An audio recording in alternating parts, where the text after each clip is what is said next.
Hello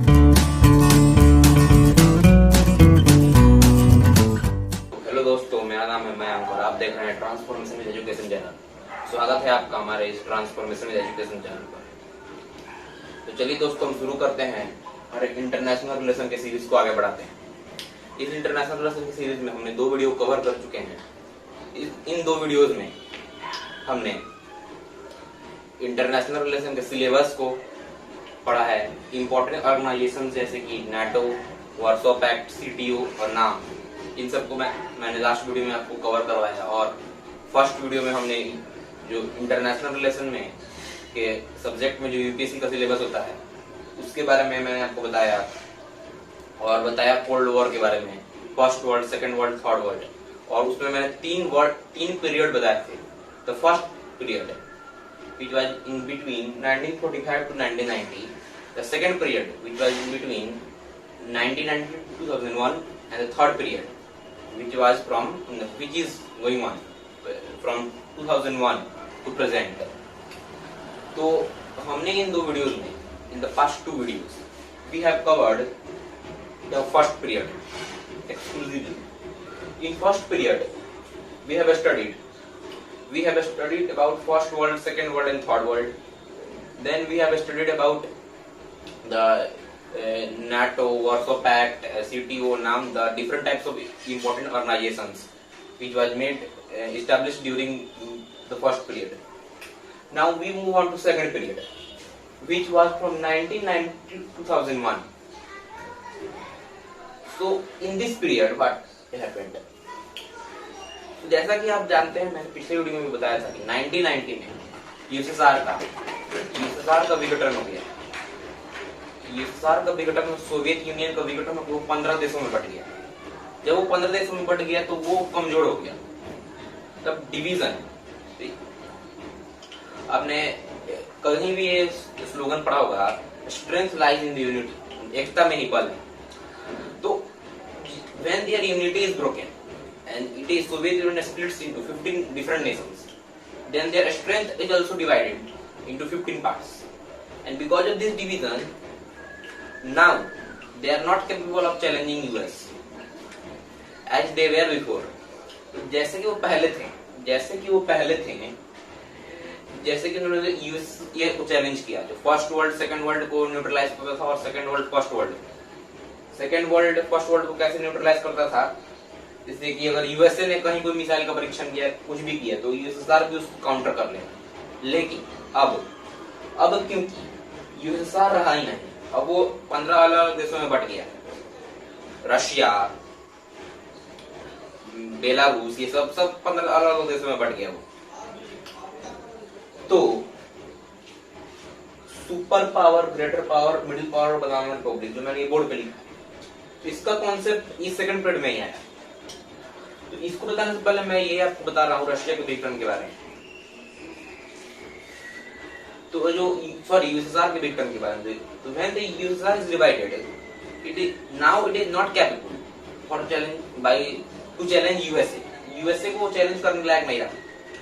और USA को जब वो चैलेंज करने लायक नहीं रहा, then the USA emerged to one of the super powers in the world, because इस समय तक यूएसए और यूएसएसआर दोनों एक दूसरे को न्यूट्रलाइज कर रहे थे, दोनों में से कोई क्लियर विनर नहीं था। लेकिन इसके बाद यूएसए एक क्लियर विनर बन के आया, और it gains the position of super power in the world। यही सुपर पावर और greater power, middle power, banana Republic का कॉन्सेप्ट आता है। सुपर पावर का मतलब क्या होता है, greater power, middle power, banana Republic क्या होता है, ये मैंने फर्स्ट वीडियो के जो कंक्लूडिंग मोमेंट्स थे, जो एंडिंग मोमेंट्स थे उस वीडियो के, उसमें भी इसके बारे में बताया है, और वो लिख के मैंने नहीं बताया था, ओरली बताया था मैंने। तो अब मैं यहाँ पे लिख के आपको बता सकता हूँ। तो what is super power? Super power is that power which controls the world, which has control over all the world. Example, अभी now USA,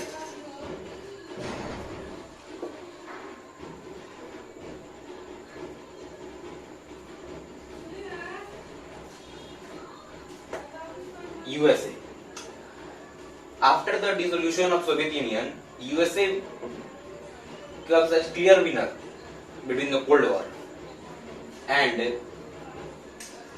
it gains the position of super power, मतलब ऐसा एक पावर जिसकी बात को कोई मना ना कर सके। अब तो चाइना भी सुपर पावर बनने की कोशिश कर रहा है, लेकिन अभी वो बनना नहीं है, वो डेवलपिंग कंट्रीज के ही लिस्ट में आता है। लेकिन ये एग्जांपल यूएसए के पास हर चीज है, इकोनॉमी भी अच्छी है, इसकी मिलिट्री कैपेबिलिटी भी बहुत अच्छी है, इनके पास 5th जनरेशन एयरप्लेन फाइटर्स हैं, एक से एक F-35, F-22, F-16। तो ये सुपर पावर ये जिनका कंट्रोल पूरे वर्ल्ड पे हो। अब ग्रेटर पावर क्या होता है? ग्रेटर पावर जिनका प्रभुत्व, मैं कंट्रोल नहीं बोलूंगा, कंट्रोल मतलब किसी को अपना गुलाम नहीं बनाते, कंट्रोल का मतलब जैसे कि प्रभुत्व, इनकी बात को कोई काट ना सके। इस तरह ग्रेटर पावर जिनका प्रभुत्व एक कॉन्टिनेंट पे होता है, एक पूरे कॉन्टिनेंट पे होता है, जैसे एशिया पे, यूरोप पे, Africa, north America, south America, ये सब, ऑस्ट्रेलिया एंड ओशनिया, तो एक कॉन्टिनेंट पे। इसके एग्जांपल्स हैं वो हैं China, India. Now India is also considered as an greater power. China, India, ये ऐसे कंट्रीज जिनके जो प्रभुत्व है, जिनका जो कंट्रोल है, वो पूरे एक कॉन्टिनेंट पे है, इसलिए इनको ग्रेटर पावर के रूप में हम कंसीडर करते हैं। इसमें जापान भी आ जाएगा, मेजर पावर, और यूरोपियन यूनियन, ये एक संगठन है, ईयू। यूरोप ये एक संगठन है जिसका कंट्रोल पूरे यूरोप पे रहता है। यूरोप में ऐसा कोई क्लियर विनर, ऐसा कोई क्लियर, चाइना, एशिया में चाइना, इंडिया, ये सब है, ऐसा कोई क्लियर नहीं है यूरोप में। तो यहाँ पे यूरोपियन यूनियन का प्रभुत्व वहां पे स्थापित रहता है, जो सब मतलब यूरोपियन देशों का एक संगठन है। It is an organisation of European countries. So the greater power is that which has control over one continent.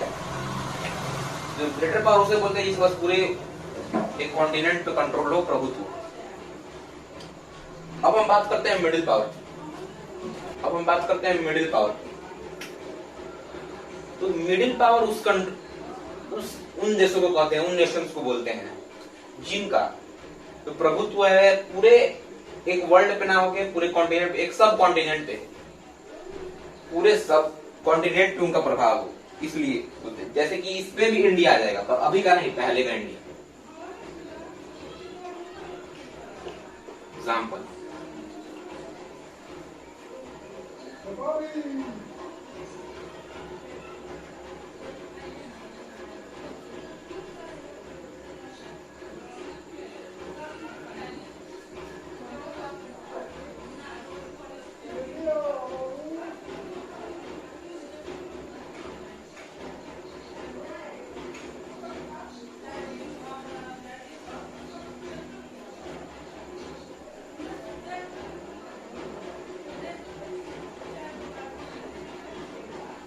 ये हम मान सकते हैं, ये एक टाइमलाइन, ये मैंने अपने से लिखी है, लेकिन ये इसी के आसपास 2 साल आगे पीछे टाइमलाइन है। एग्जाम इंडिया है, जो पहले का इंडिया था 2010-11 के पहले का, उस समय इंडिया मिडिल पावर ग्रुप में कंसिडर्ड।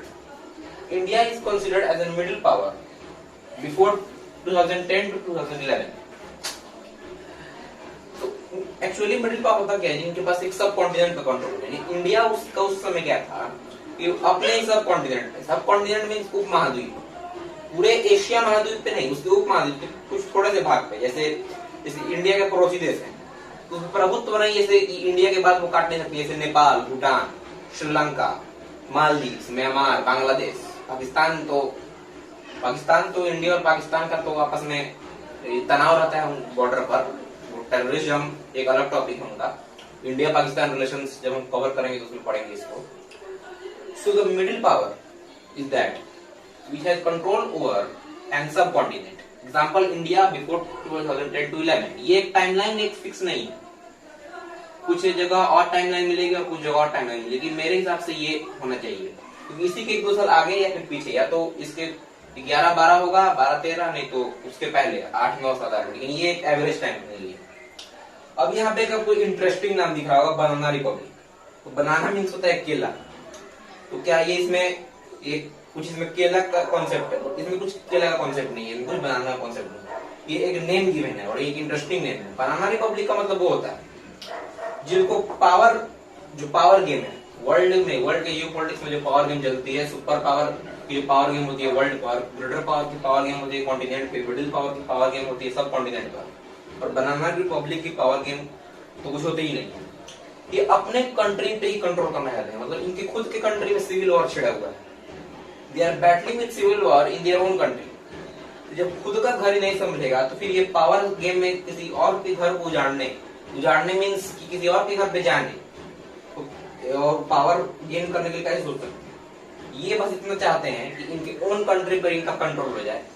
इनकी चाहत बस इतनी है। तो इनकी चाहत थोड़ी सी है, तो इनके बारे में ज्यादा बात करने की जरूरत नहीं है। इसके एग्जांपल मैं आपको बता देता हूँ, जैसे सोमालिया।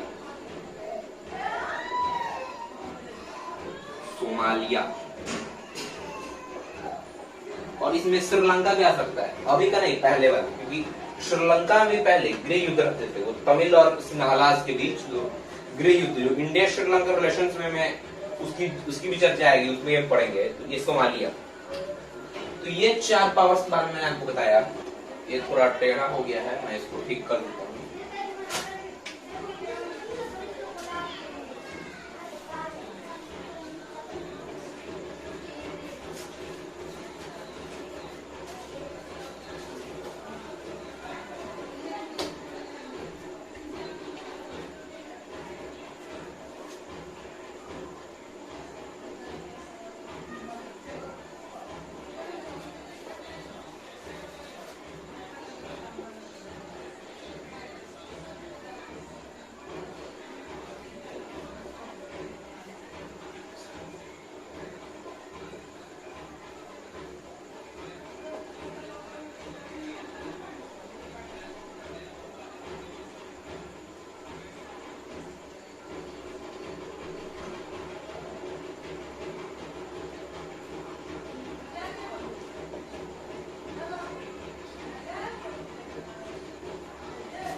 तो ये तो हमने पढ़ा, तो super power, greater power, middle power और बनाना रिपब्लिक।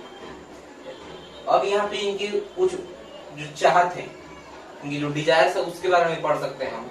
तो बनाना रिपब्लिक डिजायर मैंने आपको बता दी कि ये अपने ओन कंट्री के ऊपर कंट्रोल चाहते हैं, बस इससे ज्यादा इनको कुछ नहीं चाहिए। सुपर पावर है, इनकी डिजायर क्या है? इनकी डिजायर है कि जो वर्ल्ड है यूनिपोलर रहे हमेशा। वर्ल्ड यूनिपोलर जब रहेगा तो इनको चैलेंज करने वाला कोई नहीं रहेगा, मतलब ये एक ध्रुवीय रहे।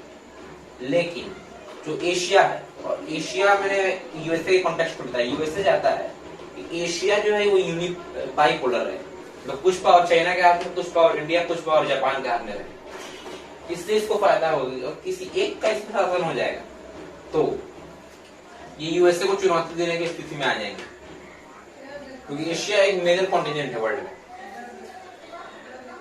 ग्रेटर पावर डिजायर क्या है? ग्रेटर पावर डिजायर है जो भी चाइना, इंडिया, जापान, और यहाँ पे चाइना और इंडिया के डिजायर अलग अलग है। चाइना क्या चाहता है? चाइना चाहता है कि वर्ल्ड मल्टीपोलर बन जाए, वर्ल्ड मल्टीपोलर बन जाए, जिससे वो यूएसए को चुनौती दे पाए। लेकिन वही चाइना चाहता है कि एशिया में यूनिपोलर रहे, कि एशिया में उसका प्रभुत्व रहे और इंडिया उसको चुनौती ना दे, इसलिए वो एशिया को यूनिपोलर चाहता है और वर्ल्ड को मल्टीपोलर। और वो ये भी चाहता है जो साउथ एशिया है वो मल्टीपोलर है, साउथ एशिया मल्टीपोलर है, ये चाइना चाहता है। चाइना इसलिए चाहता है मल्टीपोलर साउथ एशिया कि वो उस पर इंडिया का प्रभुत्व बना पाए। अब in the sense China multipolar इसलिए चाहता है, इसका मतलब ये नहीं कि, इसका मतलब आपको लग रहा होगा कि चाइना एक अच्छा है, चाइना अच्छा है, वो चाहता है कि मल्टीपोलर एशिया रहे, इससे सबका विकास हो। ऐसा कुछ नहीं। मल्टीपोलर एशिया इसलिए चाहता है वो क्योंकि साउथ एशिया में इंडिया का प्रभाव ना आ पाए। अगर साउथ एशिया यूनिपोलर बन जाएगा इंडिया की तरफ तो इंडिया का प्रभाव नहीं आ पाएगा। तो उसी साउथ एशिया में वो ये भी चाहता है कि उसका प्रभुत्व रहे। यानी अब चाइना को ये भी कह सकते हैं कि वो बैलेंस करके चलता है यहाँ साउथ एशिया के कॉन्टेक्स्ट में। साउथ एशियन जो कंट्रीज हैं, आसियान कंट्रीज जैसे मान लीजिए, उसमें वो अपना यूनिपोलैरिटी भी चाहता है और मल्टीपोलैरिटी भी चाहता है, और मल्टीपोलैरिटी में इंडिया को नहीं चाहता है। वो बोलता है कि चाइना के साथ कोई और देश आए, चाइना के साथ कोई वहाँ के जो आसियान कंट्रीज है, जैसे म्यांमार, बांग्लादेश, ये इन छोटे छोटे कंट्रीज को शामिल करता है अपने वेंचर में, जिससे वो बांग्लादेश को चैलेंज नहीं कर सकता है और वो मल्टीपोलैरिटी भी बनी रहेगी दुनिया को दिखाने के लिए। पर असल में उसका मंसूबा है कि वो कुछ सालों में इसको यूनिपोलर करके इंडिया को काउंटर कर। अब हम बात करते हैं इंडिया के बारे में। इंडिया क्या चाहता है? इंडिया चाहता है कि वर्ल्ड मल्टीपोलर है। वर्ल्ड मल्टीपोलर इसलिए रहे क्योंकि यूएसए अभी हमारा अलाई कंट्री है, साथ में है, लेकिन यूएसए का कोई भरोसा नहीं है। यूएसए अपना एक मौका परस्त देश है, अपने मौके के हिसाब से बदलता है। और इंटरनेशनल जियोपॉलिटिक्स में ऐसा ही होता है, कोई आपका दोस्त कोई आपका दुश्मन नहीं होता है इंटरनेशनल जियोपॉलिटिक्स में। जहां आपके उसे हित सदर हैं, जहां आपका हित वो आपका दोस्त हो गया। जैसे यूएसए को देख लीजिए, यूएसए 2001 से पहले जब वो तालिबान में घुसा, उस समय उसको पाकिस्तान की जरूरत थी तो वो पाकिस्तान के पक्ष में था। उसके बाद जब वहां पे WTO पे हमला हो गया ओसामा बिन लादेन में, और ओसामा बिन लादेन को एबटाबाद में अमेरिका ने घुस कर मारा जब पाकिस्तान में, उसके बाद से यूएसए का पाकिस्तान से मोह भंग हो गया और वो इंडिया की तरफ धीरे धीरे धीरे चला गया। अब तो यूएसए और इंडिया के रिलेशन बहुत अच्छे हैं। So the USA can't be trusted. अगर वर्ल्ड यूनिपोलर रहा तो यूएसए इंडिया का शोषण भी कर सकता है आगे चल के। इसलिए इंडिया चाहता है कि वर्ल्ड मल्टीपोलर रहे। इंडिया ये भी चाहता है कि एशिया मल्टीपोलर रहे, ताकि एशिया में चाइना के साथ साथ उसकी भी बातें सुनी जाए। इंडिया ये चाहता है कि साउथ एशिया यूनिपोलर है। तो यूनिपोलर इन द सेंस कि इंडिया ने कभी किसी को डोमिनेट नहीं किया। यूनिपोलर का मतलब ये कि उस पर चाइना का प्रभुत्व खत्म हो जाए और इंडिया का प्रभुत्व बना रहा है, बस चाइना उसमें इंटरफेयर ज्यादा ना करे। इंडिया ये चाहता है। बात करते हैं मिडिल पावर की। मिडिल पावर क्या है?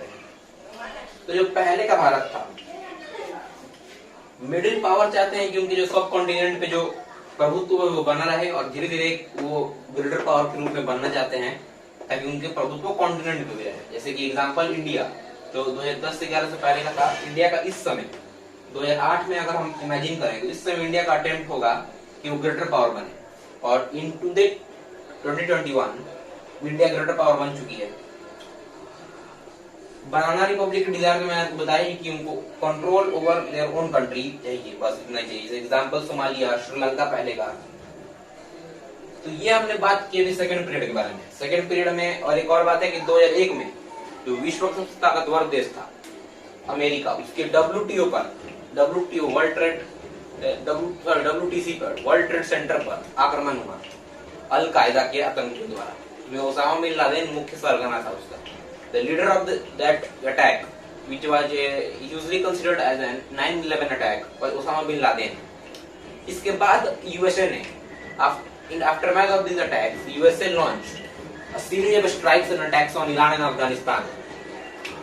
And in last, Osama bin Laden was dead shot by US forces in Abbottabad, which lies in Pakistan. And due to that, Pakistan was before that attack on Osama bin Laden in Abbottabad, Pakistan usually tells, Pakistan हमेशा बोलता था कि Osama bin Laden उनकी सरजमी पे नहीं है, लेकिन पाकिस्तान ने उसको छुपा के रखा। जब वो मारा गया तो पाकिस्तान किसी को मुंह दिखाने के लायक नहीं रहा। तो उसके बाद से यूएसए ने पाकिस्तान से मोहभंग किया और इंडिया की तरफ आने लगा। तो जब 9/11 अटैक हुआ WTC पर, तब अमेरिका ने ईरान और अफगानिस्तान पे सीरीज ऑफ स्ट्राइक्स की और उनको तबाह किया। और जब स्ट्राइक से वो तबाह हुए फिर उनका पुनरुद्धार भी किया, उनको फिर डेवलपमेंट किया, और इससे उस यूएसए ने हद से ज्यादा पैसा खर्च कर दिया, पहले अटैक करने में फिर उसका रीडेवलपमेंट करने में। और इसकी वजह से उसकी खुद की इकोनॉमी पर एक बड़ा संकट उत्पन्न हो गया। मतलब उतना बड़ा भी संकट नहीं था कि अमेरिका सोमालिया टाइप की कंट्री बन जाए, लेकिन संकट उत्पन्न हुआ। और विश्व के सबसे ताकतवर देश के इकोनॉमी पर संकट उत्पन्न होना सिर्फ उसकी इकोनॉमिकली खराबी नहीं होती, बल्कि कल्चरली, और जो उसकी वर्ल्ड में इज्जत है उसमें भी डाउन। लेकिन फिर यूएसए ने अपनी नीतियों में बदलाव किया और फिर वो इकोनॉमी में अभी सुपर पावर है। इससे सुपर पावर का अंदाजा इसी से लगाया जा सकता है कि जो अमेरिका की करेंसी है उसको वर्ल्ड करेंसी के रूप में माना जाता है। मतलब हर व्यापार लगभग डॉलर में ही होते हैं। अब तो चाइना और रशिया जैसे देश डी-डॉलराइजेशन कर रहे हैं, इसके बारे में भी हम किसी वीडियो में पढ़ेंगे। So here our second world ends. The study of our second period ends. अब यहाँ से 2001 के बाद से क्या हुआ उसको हम थर्ड पीरियड में पढ़ेंगे। भाई हम शुरू करते हैं थर्ड पीरियड में क्या हुआ।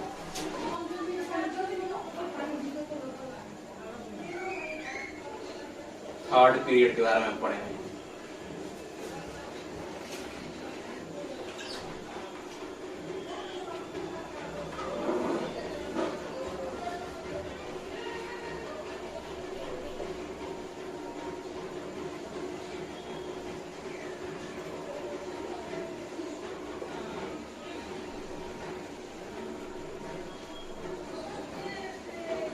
ये हमारे इस चैप्टर का जो इंटरनेशनल सिनेरियो 1945 टू प्रेजेंट, जिसमें हमने तीन पीरियड पढ़े, first period, second period, third period, इसका लास्ट टॉपिक है।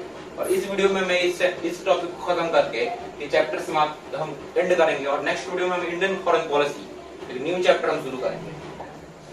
तो इस टॉपिक में कि क्या थर्ड पीरियड में है जिसको हम ब्रीफली कवर करेंगे। ब्रीफली कवर इसलिए करेंगे क्योंकि उस समय तक कोई मेजर इंसिडेंट नहीं हुआ। 2001 से लेकर प्रेजेंट बीच में कोई मेजर वॉर, वर्ल्ड वॉर जैसा कुछ नहीं हुआ। यहाँ पर टेररिज्म के खिलाफ बहुत सारे मूवमेंट चले क्योंकि 2001 में ही, इस पीरियड की शुरुआत में ही अमेरिका के WTC पर अटैक हुआ था। उसके बाद उन्होंने ईरान और अफगानिस्तान पर series of strikes, due to the series of strikes on Iran and Afghanistan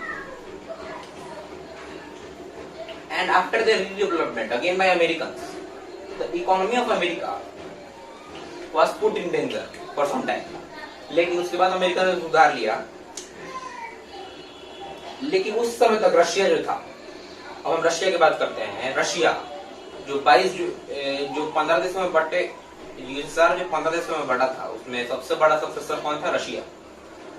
उसकी इकोनॉमी बहुत कमजोर हो गई। एक तो उसकी डिसोल्यूशन की वजह से, ऊपर से जैसे ही यूएसएसआर का बंटवारा हुआ उसके बाद अमेरिका ने उसे और कमजोर करने के लिए उस पर सैंक्शंस लगा दिए, उस पर प्रतिबंध लगा दिए, उसकी इकोनॉमी और डाउन हो गई। जब उसकी इकोनॉमी डाउन हो गई तो रशिया ने मदद मांगी, लुक वेस्ट पॉलिसी अपनाई और वेस्टर्न कंट्री से मदद मांगी।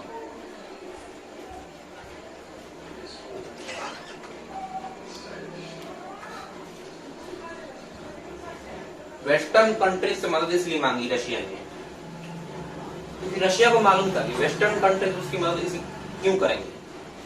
आप किसी से मदद मांगते हैं, अगर कॉन्फिडेंटली मदद मांगेंगे, तो अगर आपको लगेगा कि वो ना कर देगा तो आप उसकी मदद मांगने से हिचकिचाएंगे। तो रशिया ने ऐसा क्या सोचा कि वो वेस्टर्न कंट्रीज जो जिसने उसको बर्बाद किया इकोनॉमी में, अमेरिका ने, उससे मदद मांगने चला गया अपनी इकोनॉमी के लिए।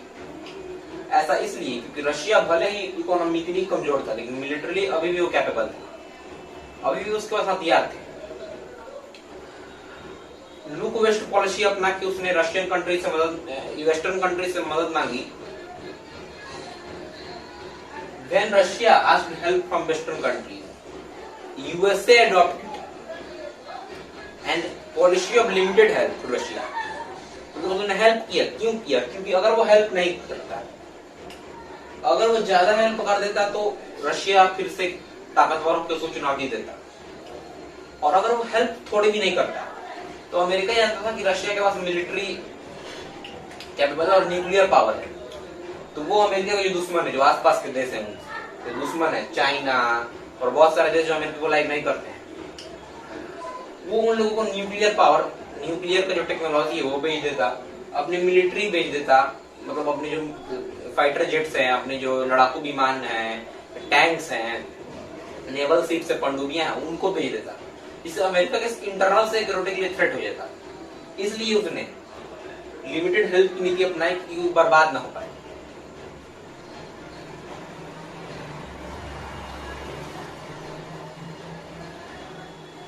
इसलिए उन्होंने रशिया के साथ, तो यूएसए ने रशिया की सहायता की, और रशिया को सहायता भी यूएसए की वजह से मांगनी पड़ी थी। अगर यूएसए उस पर सैंक्शंस नहीं लगाता तो रशिया को सहायता मांगने की जरूरत नहीं थी, वो भी तो एक सुपर पावर ही था पहले। लेकिन यूएसए की वजह से ही सहायता मांगनी पड़ी और यूएसए ने ही मांगी, और यूएसए ने मदद भी किया। तो इसी के बीच जब रशिया बर्बाद हो रहा था और उसने सहायता मांगी यूएसए से। यूएसए ने सहायता की भी, लेकिन सहायता उतनी भी अच्छी तरह से नहीं की जिससे रशिया की इकोनॉमी पूरी तरह से फल फूल जाए, इतनी की कि वो सरवाइव करे पर वो पूरी तरह से बढ़े ना। आफ्टर दैट, उसके बाद क्या हुआ, in comes Vladimir Putin. In 2000 in politics of Russia Vladimir Putin आए। रशिया की सत्ता में व्लादिमीर पुतिन आते हैं। जब व्लादिमीर पुतिन आए रशिया की सत्ता में, उन्होंने अपनी पॉलिसी बदल दी। He completely change the policy of Russia. He adopted look east policy instead of look west policy. उन्होंने ईस्टर्न कंट्रीज की तरफ मदद मांगी, China, India, look eastern countries, जैसे ईस्टर्न ब्लॉक था जो कम्युनिस्ट ब्लॉक, उससे मदद मांगी। और रशिया ने उसके बाद अलग अलग इकोनॉमिक मेजर्स ट्राई किए और वो सक्सेसफुल रहे। तो पुतिन के आने के बाद, रशिया में व्लादिमीर पुतिन के आने के बाद रशिया की इकोनॉमी बहुत बड़ी है। इस बीच चाइना की इकोनॉमी ग्रोथ भी बहुत तेज हुई। चाइना की इकोनॉमी ग्रोथ है इस बीच बहुत तेज हुई। रशिया में 2000 में चाइना, रशिया, चाइना और रशिया ने आपस में गठजोड़ किया। चाइना की इकोनॉमी ग्रोथ भी बढ़ रही थी, ये भी डेवलप कर रहा था, और रशिया भी डेवलप कर रहा था। थर्ड पीरियड, ये थर्ड पीरियड के बारे में बात हो रही है। इन दोनों ने आपस में गठजोड़ की, क्योंकि ये भी कम्युनिस्ट विचारधारा को फॉलो करते थे, ये भी कम्युनिस्ट विचारधारा को फॉलो करते थे, इसलिए इनका गठजोड़ आसानी से हो गया। और अमेरिका को काउंटर करने के लिए इन्होंने आपस में गठजोड़ की। इस और एक तरफ यहाँ पर इंडिया,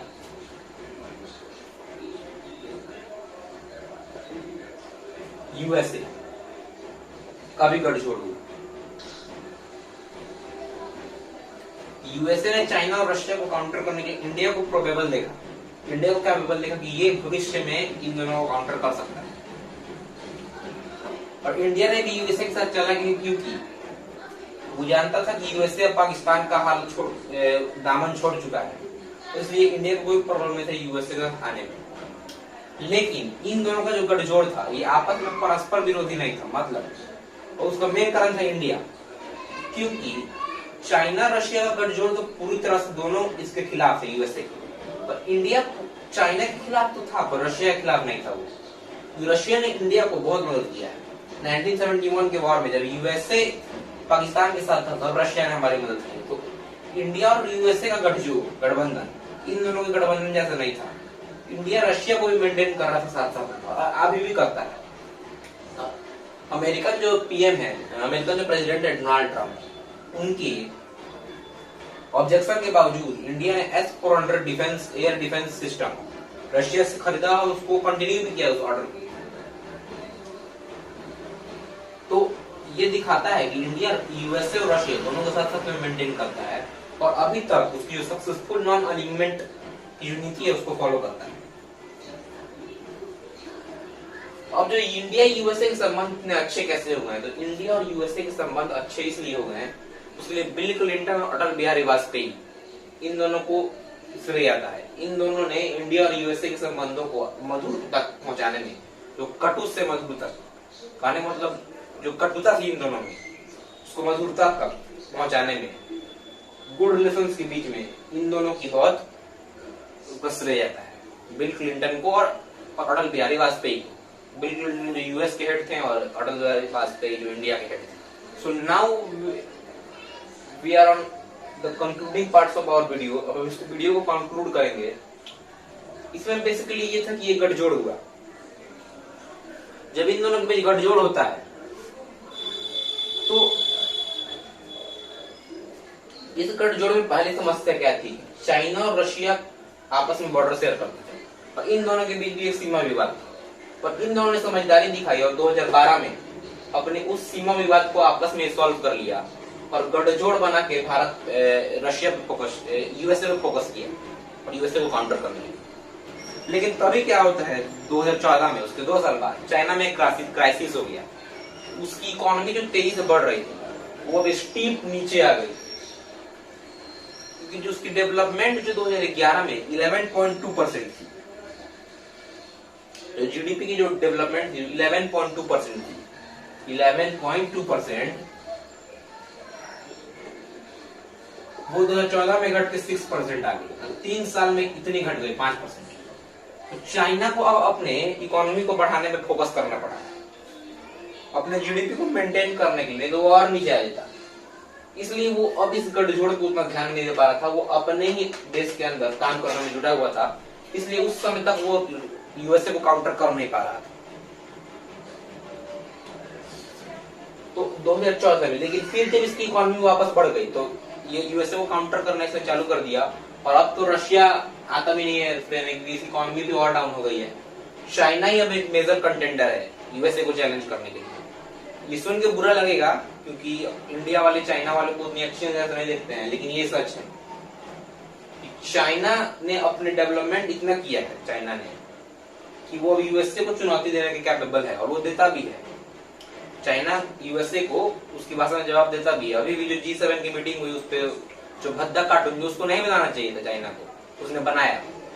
उसका वीडियो आपने देखा होगा, वो द लास्ट सपर, वो भद्दा कार्टून जो चाइना ने यूएसए को मॉकरी करने को बनाया। किसी और देश की हिम्मत नहीं है कि वो यूएसए पर इतना भद्दा मजाक कर सके, और इंडिया में भी उसने किया। इंडिया को भी इसका रिस्पॉन्स लेना चाहिए, हालांकि इंडिया ने दिया नहीं अभी, लेकिन देना चाहिए।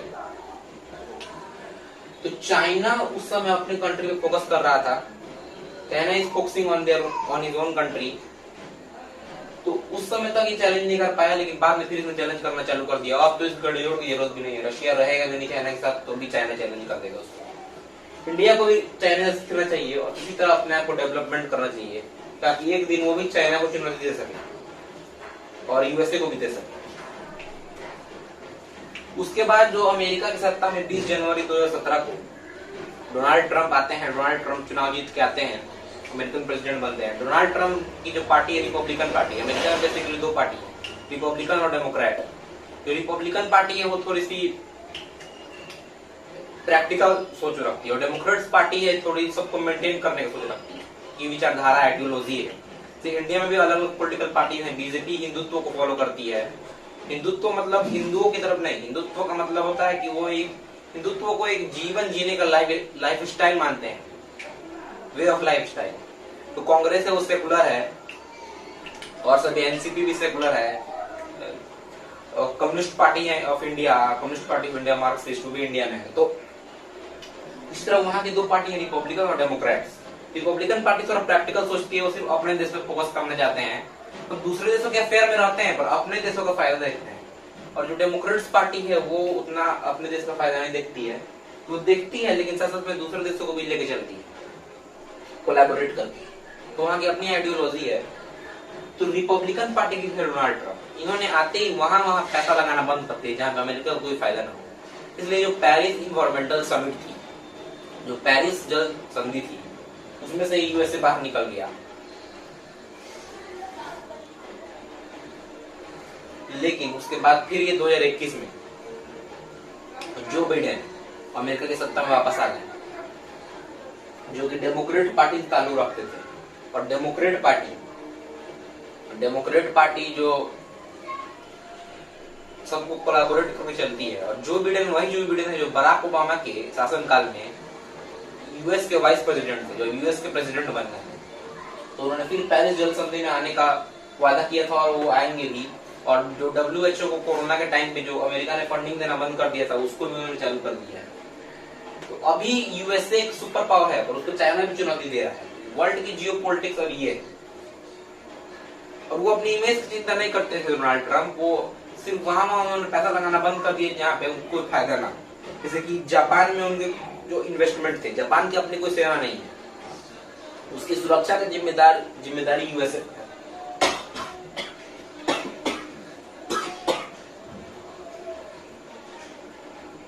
उसकी सुरक्षा की जिम्मेदारी यूएसए पर है। वहां उन्होंने भी पैसा लगाना बंद कर दिया था, लेकिन अब जो बाइडेन के आने के बाद वो वापस शुरू हो चुका है। तो अब हम इस वीडियो को यहीं पे एंड करते हैं। नेक्स्ट वीडियो में अब हमारा ये 3rd पीरियड जो चैप्टर समाप्त हुआ, इंटरनेशनल सिनेरियो 1945 टू प्रेजेंट। अब इसके बाद हम अपने नेक्स्ट लेक्चर में 2nd चैप्टर शुरू करेंगे, जिसका नाम होगा इंडियन फॉरेन पॉलिसी के बारे में।